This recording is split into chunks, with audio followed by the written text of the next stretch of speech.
Namaskar, bete. I believe that all of you are fine and beta. We are going to revise our next chapter earthquakes and volcanoes and this is very important topic for you. ठीक है ना। हम जो करने जा रहे हैं हम पहले कर चुके हैं और इंटरेस्टिंग इसलिए है क्योंकि आपको इसके बारे में काफ़ी जानकारी पहले से भी है। थोड़ी सी जानकारी पहले से होती है तो इंटरेस्ट क्रिएट हो जाता है ना और जानने के लिए। तो देखिए बेटा, हम जो बात कर रहे हैं आज, ठीक है ना, भूकंप और ज्वालामुखी। देखिए आपका अर्थ सरफेस, या आप ये भी कह सकते हो बेटा कि आपका पृथ्वी का धरातल जो है इज नेवर स्टेटिक, वो स्थैतिक नहीं है। स्थैतिक का मतलब हम ये कह सकते हैं कि फिक्स नहीं थे। तो वैसे ऐसे दो फोर्सेस हैं, ठीक है ना, जो अर्थ क्रस्ट है उसमें चेंज लेकर आती है, मतलब it is dynamic and ever changing. और two forces are constantly changes the earth crust. और वो दो जो फोर्सेस हैं, मतलब जिन्हें हम बल या शक्तियां कहते हैं, वो बेटा एक है आपकी इंडोजेनिक, ठीक है ना, and the another one exogenic. नाम से ही पता चल रहा है। इंडोजेनिक का मतलब आंतरिक, आप ये भी लिख सकते हो कि इंटरनल फोर्सेस, आंतरिक बल जो है, ऐसी शक्तियां या बल, ठीक है ना, जो पृथ्वी के अंदर से और धरातल के ऊपर इफेक्ट डालती हैं। तो इंटरनल है वो कौन सी हो जाएंगी? बोथ अर्थक्वेक एंड सेकंड बेटे वोल्केनोस, है ना। मतलब भूकंप और ज्वालामुखी जो हैं ये दोनों आपकी अंतर्जनित या आंतरिक शक्तियां हैं। इंडोजेनिक हो गया अंतर्जनित, ठीक है, या आंतरिक शक्तियां जो इफेक्ट डालती हैं। एक्सोजेनिक जिन्हें बहिर्जनित, मतलब जो बाहर होती हैं, ठीक है, या फिर आप ये भी लिख सकते हो एक्सटर्नल, बाह्य शक्तियां। तो इसके अंदर कौन सी आती है आपकी? वेदरिंग या स्कल्पचर, हिंदी में होता है बेटा अपक्षय, ठीक है ना, तोड़ना फोड़ना चट्टानों को, मतलब वेदरिंग आपकी वही प्रोसेस है ना जिसमें टूट फूट जाती है, ब्रेकिंग डाउन ऑफ रॉक्स, और फिर उनको क्या शिफ्ट मतलब ट्रांसफर कर दिया, मतलब रिमूव कर दिया जाता है from one place to another, ठीक है ना, ले जाना, लाना या हटाना, ठीक है। तो ये आपकी कौन सी होगी बेटा? आपकी एक्सटर्नल फोर्सेस और ये आपकी इंडोजेनिक। तो हमें इंडोजेनिक फोर्सेस है, इन्हीं के बारे में पढ़ना है। ये वो है जो सडन चेंज करती हैं, इतना तेज बदलाव लाती है। आपको पता है कि भूकंप आने से पहले कितना सुंदर, कितना अच्छा, और भूकंप चला जाने के बाद सब उजड़ा उजड़ा, है ना, पता ही नहीं चलता कहाँ बिल्डिंग थी और कहाँ क्या था। भगवान ना करे किसी के साथ ऐसा, ठीक है। ऐसे ही वोल्केनोस जो है, ठीक है ना, जब वोल्केनोस इरप्शन होता है, इरेप्ट होते हैं, तो आपको पता है कि बहुत ज़्यादा मात्रा के अंदर आपका मैग्मा जो हॉट या मेल्टिंग मैग्मा है वो बाहर आता है, ठीक है, और लावा की फॉर्म में वो बेटा डिपॉजिट होना स्टार्ट हो जाता है। तो पर्वत के पर्वत है वो बन जाते हैं, ठीक है ना, जहाँ डिपॉजिट होता है वहाँ लेयर बन जाती है। तो उससे भी आपका स्ट्रक्चर या सरफेस है वो चेंज हो गया, है ना। इसने तो पहले ही चेंज कर दिया था, इसने भी कर दिया, तो दोनों से चेंज होता है। इसीलिए हम कह रहे हैं कि स्टैटिक नहीं है सरफेस। तो ये दोनों ही कौन सी होगी बेटा? आपकी इंडोजेनिक फोर्सेस, ठीक है ना। हम दोनों के बारे में करेंगे, तो पहले को देख लें, दूसरे से बाद में निपटेंगे, ठीक है। फर्स्ट देखिए, अर्थक्वेक हो गया बेटा आपका। भूकंप क्या होता है, इससे पहले मैंने इंटीरियर ऑफ द अर्थ करवाया था, तब आपको बताया था। अब फिर कर लेते हैं एक बार। देखिए अर्थक्वेक क्या हो गया। Earthquakes are tremors which are produced by the passage of vibratory waves, ठीक है ना। भूमि में कंपन पैदा होता है, ठीक है ना, और कंपन के कारण तरंगे हैं वो निकलती through the rocks of the earth, पृथ्वी के अंदर से। ट्यूमर्स का होता है अचानक शिवरिंग या कंपन सा होता है, भूमि का कांपना जो है। हिंदी में लेते हैं तो बड़ा ही आसान है, भू और कंप। तो भू का मतलब पृथ्वी से है और कंप का मतलब कप कपाना, ठंड से नहीं। हम डर से कांप जाते हैं जब भूकंप आता है, ठीक है ना। तो पृथ्वी का जो धरातल है उसका अचानक हिलना या बेटा उसमें कंपन होना, ठीक है ना, वही आपका क्या हो गया? भूकंप हो गया। एग्जाम्पल भी ले सकते हो, देखो इसमें जो वेव्स हैं वो ऑल डायरेक्शन, मतलब चारों दिशाओं के अंदर हैं, वो वाइब्रेट होती हैं, चलती हैं या मूवमेंट करती है, गति करती हैं। जैसे आप स्टैटिक जो वाटर होता है, मतलब स्टिल वाटर जो है पॉन्ड का, ठीक है ना, तालाब के अंदर जो खड़ा पानी है, ठीक है ना, उसके अंदर आप जब भी कोई पत्थर फेंकते हो, स्टोन अंदर डालते हो, तो पत्थर फेंकने के कारण आप देखते हो गिर जाने के बाद में उसके चारों तरफ वेव्स हैं वो बनना शुरू हो जाती है, कि जहाँ पत्थर गिरा उसके चारों तरफ वो बनती है, और फिर बेटा धीरे धीरे धीरे धीरे वो आपकी दूर तक जाती है, ठीक है ना। जैसे कि आपका ये तालाब है, ठीक है ना, इसमें पानी है, ये सच में तो नहीं है बेटा, मान लो तालाब है, पानी भी है, ठीक है। हमने जो पत्थर फेंक दिया है वो पत्थर तो नीचे चला गया है, अब आपका क्या होगा? ऐसे ऐसे आपकी बननी शुरू हो जाती है, रिपल्स कहा जाता है इन्हें, ये। और ये कहाँ तक आएंगे? लास्ट तक, मतलब ऑल डायरेक्शंस, चारों दिशाओं के अंदर आप किए जाती है ये। इन्हें उर्मिकाएं कहते हैं, रिपल्स, ऐसे ही, ठीक है ना, ये ओरिजिन प्लेस हो गया ना आपका रिपल्स का या वेव्स का, मतलब उद्गम केंद्र बेटा कि यहाँ से शुरू हुई और फिर ये चारों दिशाओं में घूमती घूमती घूमती यहाँ तक आएंगी, है ना, इससे। और हर डायरेक्शन के अंदर देखो वेव्स हैं, ये मूवमेंट कर रही है, जा रही है, ठीक है ना, वाइब्रेट कर रही है। तो ऐसे ही बेटा आपकी जब पृथ्वी के अंदर जब भूकंप आता है तो उसके फोकस से लेकर और उसके सरफेस तक, मतलब उसके हर डायरेक्शन में फोकस से आपकी ऐसे ही जो सिस्मिक वेव्स हैं ये वाइब्रेट होती हैं, मूवमेंट करती हैं, हर दिशाओं के अंदर जाती हैं, ठीक है। अब देखिए हमें यही देखना है, हमने 2 पॉइंट किए थे आपके, ठीक है ना। इससे पहले जब मैंने चैप्टर करवाया था उस वक्त भी मैंने आपको ये बताया था कि एक फोकस होता है बेटा और एक आपका एपिसेंटर होता है, ठीक है ना। तो देखिए फोकस क्या है, हिंदी में हो जाता है बेटा केंद्र। The place of origin, origin का मतलब उद्गम, उद्गम मतलब जहां से, जैसे इसमें उद्गम कहाँ था, ये ना, यहाँ से चारों तरफ ये आ रही थी, है ना। आपकी वेव जो है बेटा, आपने जो स्टोन डाला उस स्टिल वाटर के अंदर, तो series of concentric waves are produced on the surface of water और spread out in all directions from the point where the stone आपका मतलब स्ट्राइक द वाटर, जहां पानी से वो टकराया है वहां से वो हर दिशा के अंदर मूवमेंट कर रही थी, जा रही थी। तो ऐसे ही इसमें ओरिजिन तो हो गया वो स्थान, जैसे कि हम ये लेते हैं, ये है आपका फोकस, तो वो स्थान of an earthquake inside the earth, ये ध्यान रखना है, ये अर्थ सरफेस है और ये हम अंदर का पार्ट ले रहे हैं, तो इनसाइड द अर्थ जो है वो ओरिजिन प्लेस है, वो आपका हो गया केंद्र, ठीक है। और the point on the earth surface, ये अर्थ सरफेस, अर्थ सरफेस पे पॉइंट ये vertically above the focus, focus के बिल्कुल ऊपर, ठीक है ना, वर्टिकली अबव द फोकस, ठीक है ना, ये ध्यान रखना। और कहाँ पर बेटा, आपके सरफेस पर, ये ध्यान रखना, अर्थ सरफेस पर। तो उसे हम क्या कहते हैं बेटा, एपिसेंटर, जिसे हिंदी में अधिकेंद्र कहा जाता है। समझ में आया ना, ये तो हो गया आपका फोकस, जिसे हम हिंदी में कह रहे हैं बेटा आपका उद्गम केंद्र, ओरिजिन प्लेस ये है, ठीक है ना, जहां से भूकंप है वो उद्गम होता है, शुरू होता है, स्टार्ट होता है। अब ये हर डायरेक्शन के अंदर देखिए आपकी वेव्स हैं, ये जा रही है, ठीक है ना, हर दिशा के अंदर, जैसे यहाँ से चारों तरफ जा रही थी तो देखिए यही आपकी इसमें चारों तरफ हर दिशा के अंदर जा रही है। फोकस की बिल्कुल vertically above on the surface, surface के ऊपर जो पॉइंट है ये एपिसेंटर है, जो सबसे ज्यादा यहाँ पर इफेक्ट डालता है धरातल के ऊपर, ठीक है। तो हमें तो यही प्रभावित करता है ना।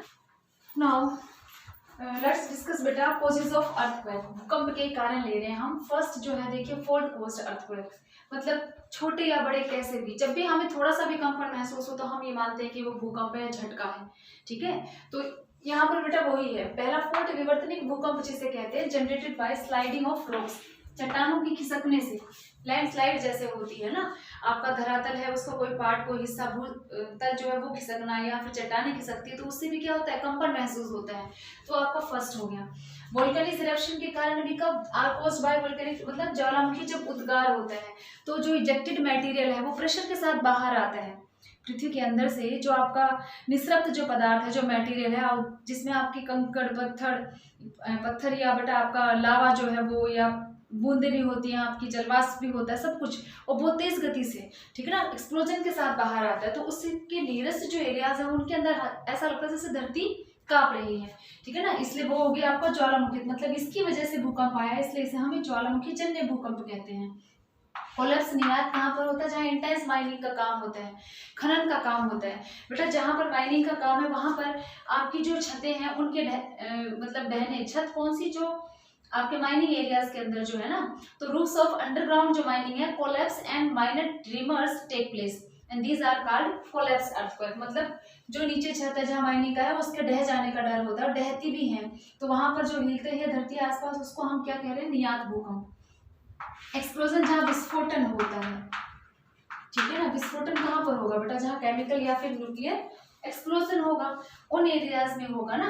तो ये कोई भी एरिया हो सकता है जिसके अंदर हम ये कार्य करते हैं। तो ground shaking occurs and an earthquake is known as explosion, मतलब नाम से ही पता है, बहुत आसान है। प्लेट टेक्टोनिक थ्योरी आपने सुनी है, और ये भी हम एक बहुत बड़ा कारण मानते हैं, हमने डिटेल से किया था प्लेट टेक्टोनिक का, ठीक है ना। आपकी रिजिड लिथोस्फेरिक जो स्लैब थे, ठीक है ना, वो उनके अंदर मूवमेंट होता है, तो वो अलग अलग स्पीड से बेटा और अलग अलग डायरेक्शन के अंदर मूवमेंट करती हैं। हमने पढ़ा किया था कि प्लेट्स हैं वो मूवमेंट कर रही है, सेपरेट हो रही है, ठीक है ना, मतलब डाइवर्जेंट हो रही है बेटा या कॉन्वर्जेंट हो रही है, तो वो कोलाइड भी होती हैं, ठीक है। तो उससे भी क्या हो गया, आपकी जो क्रस्ट है उसके ऊपर इफेक्ट आ रहा है, मतलब हिलती है धरती। तो यही आपका क्या हो गया बेटा, प्लेट टेक्टोनिक। नेक्स्ट देखिए बेटा, आपका रिजर्वरी इंडस्ट्री कहाँ पर है, जहाँ पर जलाशय बनाए जाते हैं, ठीक है ना। हम बांध बनाते हैं, मल्टीपर्पज रिवर प्रोजेक्ट से है, तो वहां पर हम बांध बनाते हैं। जब बांध बनाते हैं तो हम उस रिजर्वरी भी बनाते हैं, जलाशय भी बनाया जाता है पास, और बहुत ज्यादा मात्रा में वहां पानी इकट्ठा किया जाता है, ठीक है। तो pressure of water collected in large reservoir, तो जब वो पानी इकट्ठा किया जाता है तो वहां पर हिलता है सब कुछ बहुत तेज, क्योंकि उसको ऊपर से गिराया जाता है ना प्रेशराइज करके, तो इसलिए भी आपका क्या है, वहां पर आपके भूकंप आता है, तो आसपास वाले एरिया हिलते हैं, इसलिए आपका ये हो गया, ठीक है ना। हमारे यहाँ भी रोज आते हैं, ठीक है ना, आसपास ये जो आपके ब्लास्ट पहाड़ों के अंदर होती है तो बहुत तेज वहाँ एक्सप्लोजन होता है, तो उससे खिड़की दरवाजे सब एक बार तो कांप जाते हैं बेटा, ठीक है। तो वो भी भूकंप भी हो गया मेरे लिए, तो रोज 2 बजे के बाद में 3 बजे के बीच में भूकंप जरूर आना है एक बार। The earthquake are measured in terms of their magnitude and intensity, ठीक है, उसकी तीव्रता और उसकी बेटे गहनता के संदर्भ में मापा जाता है। तो मैग्नीट्यूड जो है, देखिए इसमें क्या है, energy release during the quake, भूकंप के दौरान जो भी उसमें एनर्जी ऊर्जा जो मुक्त होती है निकलती है, उसके आधार पर हम देखते हैं कितना तेज आया, ठीक है ना, उस तीव्रता को हम लेते हैं। तो इसके लिए हम क्या करते हैं बेटा, एक इंस्ट्रूमेंट यूज करते हैं, ठीक है, एक यंत्र लेते हैं टू मेजर द अर्थक्वेक, और वो है सिस्मोग्राफ, जिसे हिंदी में भूकंप लेखी भी कहा जाता है, ठीक है ना। और ये सिस्मोग्राफ जो है, ठीक है ना, इसमें मतलब इस यंत्र के में ही आपके स्केल होता है, तो उस स्केल पर हमें देखते हैं कि कितना तेज आया। तो देखिए मेजर्ड ऑन रिक्टर स्केल, और रिक्टर स्केल जो है बेटा developed by Charles Francis Richter ने 1935 में किया था, जिसके अंदर 0 to 10 स्कोर होता है, ठीक है ना, नंबर्स लिखे होते हैं कि जितना ज्यादा नंबर है वो बढ़ता जाएगा, इसका मतलब उसकी जो तीव्रता है, मैग्नीट्यूड है, वो उतना ही तेज था और वो उतना ही ज्यादा हार्मफुल रहेगा, ठीक है ना, उतना ही ज्यादा हानिकारक रहेगा। तो ये फर्स्ट हो जाएगा बेटा आपका मैग्नीट्यूड का, ठीक है, जिसे चार्ल्स फ्रांसिस रिक्टर ने है, उसने इसकी जो मेजरमेंट की जो मापनी है वो तैयार की थी, जिसे हम यहाँ पर क्या कह रहे हैं, रिक्टर स्केल कह रहे हैं, ठीक है। और ये यंत्र है जिसके द्वारा इसे दर्ज किया जाता है, उसे सिस्मोग्राफ या भूकंप लेखी कहा जाता है। अब गहनता इंटेंसिटी का मतलब इसमें तो था कितना तेज तीव्र आया, अब इफेक्ट क्या पड़ा, ठीक है ना, उसका क्या इफेक्ट है वो हम पर पड़ा। तो देखिए लाइफ मतलब लॉस ऑफ लाइफ या प्रॉपर्टी जो भी है, ह्यूमन बींग्स पर, बिल्डिंग्स पर, ठीक है, या सरफेस के ऊपर या आपके डैम्स पर, जो व्हाटएवर मतलब सब। देखिए सीवियरिटी ऑफ ग्राउंड मोशन, ठीक है ना, कि उसका हम मापन यहाँ कर रहे थे। अब हमें क्या देखना है कि वो जितना तेज आया तो उसके इफेक्ट जो है वो कितना ज्यादा पड़ता है। Evolution of the severity of ground motion at a given location and it is measured in relation to the effects of the earthquake on human life, ठीक है ना, मानव जीवन पर उसका क्या प्रभाव पड़ता है, उसमें क्या डैमेज मतलब कि कितनी हानि होती है, ठीक है ना, वुमेन की भी मतलब लाइफ की भी बेटा और प्रॉपर्टी भी की, जान माल की कितनी हानि हुई, हम उस डैमेज या उस चीज को इसके अंदर देखते हैं। और इसके मापन के लिए हम क्या मर्केली स्केल का यूज करते हैं, जिसे मार्केली ने ही बनाया था 1902 में। तो इन्होंने जो स्केल बनाया उसके ऊपर हम इसका मापन करते हैं। हर कंट्री का अलग अलग होगा ना, ठीक है, अलग अलग होगा, मतलब लॉस रुपीज में अगर हम डॉलर से किसी में भी काउंट करते तो वो डिफरेंट हो जाता है, ठीक है ना। और ये हो गया बेटा 1 to 12, ये आपका जैसे उसमें आपका एब्सोल्यूट नंबर था 0 to 10, ठीक है ना। और यहाँ पर हम जो ले रहे हैं बेटा डैमेज को ले रहे हैं, हानि को ले रहे हैं। तो the range of intensity scale 1 to 12 ऐसे है। तो ये 2 हो गए आपकी बेटा जी। Let's discuss effects of earthquake, भूकंप के प्रभाव, कि जब भूकंप आता है तो उसका प्रभाव है वो क्या पड़ता है, झूले झूलते हैं हम लोग, है ना। नहीं बेटा जी देखो बहुत नुकसान होता है। सबसे ज्यादा तो देखिए heavy loss of life and property, जान और माल की हानि होती है। आप एग्जांपल भी ले सकते हो कि इंडिया का ले रखा है 26 जनवरी 2001 को, कहाँ पर बेटा, गुजरात में आया था, भुज में, ठीक है ना। और आपका 7.9 मापा गया था, ये रिक्टर स्केल के ऊपर, इतना ये मुझे ध्यान है कि रिक्टर स्केल के ऊपर बेटा 7.9 थी, ठीक है ना। रिक्टर स्केल पर मापा गया है तो 7.9 क्या थी बेटा, मैग्नीट्यूड ना, अर्थक्वेक का तीव्रता मापी गई थी, ठीक है ना, जिसके अंदर बहुत ज्यादा हमारी प्रॉपर्टी जो है या लाइफ जो है उसका नुकसान हुआ था, ठीक है ना। About 1 lakh people lost their lives, मतलब 1 लाख लोगों ने अपना जीवन खो दिया था। तो 1 लाख हम जो बात करें वो क्या हो गया, इंटेंसिटी, और बेटा ये क्या हो गया, मैग्नीट्यूड, दोनों हो गए ना, हमने दोनों चीजों की बात की, डैमेज, ठीक है, और ऊपर जो है वो उसका मैग्नीट्यूड मतलब उसकी तीव्रता स्केल के ऊपर। तो देखिए दूसरा, जब अर्थक्वेक आता है तो बेटा नदियों के रास्ते वो ब्लॉक हो जाते, रुक जाते हैं, तो वो जो पानी है वो आसपास जाता है, स्प्रेड हो जाता है, और इलाका है वो सबमर्स डूब जाता है, तो उससे क्या आ जाती है, आपकी बाढ़ आ जाती है। ठीक है ना, नदियों के रास्ते रुक जाने के कारण। इसमें भी आपके एग्जाम्पल दे रखा है बेटा, देखिए there is an example of second आपका, the river water submerge in the surrounding low lying, तो इसमें है 1950 का, ठीक है ना, ब्रह्मपुत्र घाटी वैली का दिया हुआ है, जिसके अंदर अर्थक्वेक की वजह से बाढ़ आई थी।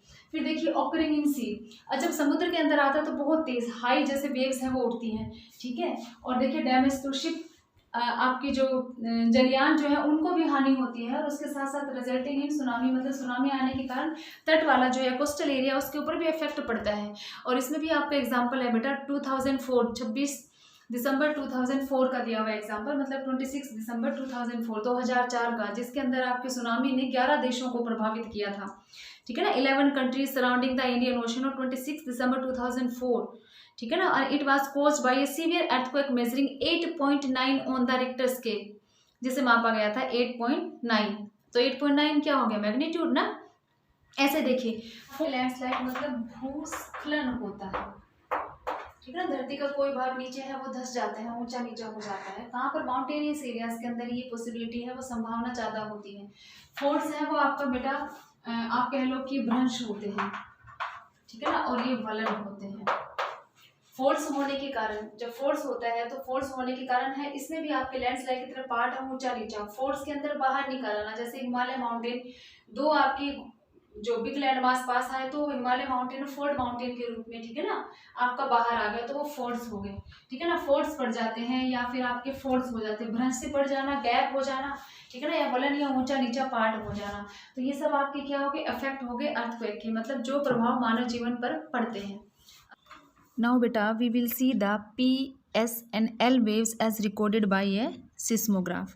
मतलब भूकंप लेखी द्वारा आपकी पी, एस और एल तरंगें हैं वो कैसे अभिलेखित होती हैं, हमें ग्राफ पर वो कैसे नज़र आती हैं, जैसे लाइफ लाइन होती है, ठीक उसी तरह से देखिए आपकी जो पी वेव्स हैं, ठीक है ना, आपकी मतलब रिकॉर्ड ऑफ अर्थक्वेक वेव्स जो है उसमें आपकी पी जो है first to arrive at the recording station are the primary, ठीक है ना, और P waves and these waves then die down somewhat for a few minutes. मतलब सबसे पहले हम जो रिकॉर्ड कर रहे हैं वो कौन सी आपकी पी है, जिन्हें हम प्राथमिक तरंगे कहते हैं, ठीक है, सबसे पहले पी तरंगे पहुंचती हैं तक, और ये कुछ समय के बाद कुछ ही मिनटों के लिए समाप्त हो जाती हैं। फिर इसके बाद नेक्स्ट आती है बेटा आपकी एस वेव्स, ठीक है ना, और S wave arrive at the surface with some time lag, है ना, कुछ समय पश्चात, ठीक है। एस तरंगों के पश्चात एल तरंगे आती हैं, और ये तेज़ी से बढ़ती हुई अधिकतम ऊंचाई, मतलब आपकी एम्पलीट्यूड है वो ज़्यादा होता है, और उसके पश्चात ये भी समाप्त हो जाती हैं। तो भूकंप लेखी है वो पी, एस और एल जो तीनों तरंगे हैं, ठीक है ना, उन तीनों को ही अभिलेखित करता है, मतलब आपके P, S and L waves as recorded by a seismograph and बेटा these are shown in this picture. Now बेटा we will discuss distribution of earthquake. आपके जो भूकंप है, भूकंपों का वितरण देखते हैं कि विश्व के अंदर भूकंप है वो ज़्यादा कहाँ पर आते हैं। हालांकि ज्वालामुखी और भूकंप दोनों का वितरण है वो लगभग एक जैसा ही हो, सबसे ज़्यादा है वो आपके पैसिफिक ओशन के अंदर आते हैं, मतलब प्रशांत महासागर में, और वर्ल्ड के 68% जो अर्थक्वेक है, ठीक है ना, are observed along the coast of the vast Pacific Ocean. इसलिए बेटा इसे रिंग ऑफ फायर भी कहा जाता है, अग्निवलय, ये जो प्लेस है ये आपका रिंग ऑफ फायर है, ठीक है ना। This is the area of intense volcanic activity also, और इसके आसपास जो रीजन है उसके अंदर आपके बेटा Chile, California, Alaska, Japan, Philippines, New Zealand and the mid ocean areas have had many minor and major earthquake in this belt. आप देखेंगे बेटा मोस्टली जो आपके अर्थक्वेक हैं वो कहाँ पर, आपके प्लेट्स जो हैं उनकी बाउंड्रीज़ पर है। देखिए जहाँ पर भी इनकी बाउंड्रीज है वहीं पर पॉसिबिलिटीज़ है वो ज़्यादा है, क्योंकि वहीं आपके फॉल्ट या फोल्ड होता है, या आपका यही वो पार्ट होता है, मीन्स मतलब प्लेस होता है, ठीक है ना, जहाँ से आपके डाइवर्जेंट करती हैं प्लेट बाउंड्रीज, प्लेट जो है बेटा वो डाइवर्जेंट होती है, या फिर बेटा वो कन्वर्जेंट होती हैं, या ट्रांसफॉर्म आप कह सकते हो, ठीक है, इसलिए इनमें ही ज़्यादा आ रहा है। तो देखिए आपकी जो डार्क, आपके जो रेड कलर से दिखा रखे हैं, शो किए हुए बेटा, यही आपके क्या है, मेन एरियाज़ हैं। इसके अलावा मिड वर्ल्ड माउंटेन जो बेल्ट है ये 21% है, जो मैक्सिको के पास, मेडिटेरियन ओशन के पास, ठीक है ना, या अल्पाइन इनके पास है, हिमालयन माउंटेन्स या एडजॉइनिंग। और माइनर बेल्ट्स जो है बेटा ये आपके बहुत कम है, अफ्रीकन में अफ्रीकन लेक्स हैं, या Red and Dead Sea zone है जिसके अंदर आपके बहुत कम भूकंप आते हैं, ठीक है बेटा, तो ये आपका चैप्टर था, ठीक है, जिसे आपको अच्छी तरह से तैयार करना है। Now my dear students, will meet in next lecture of this chapter. Okay.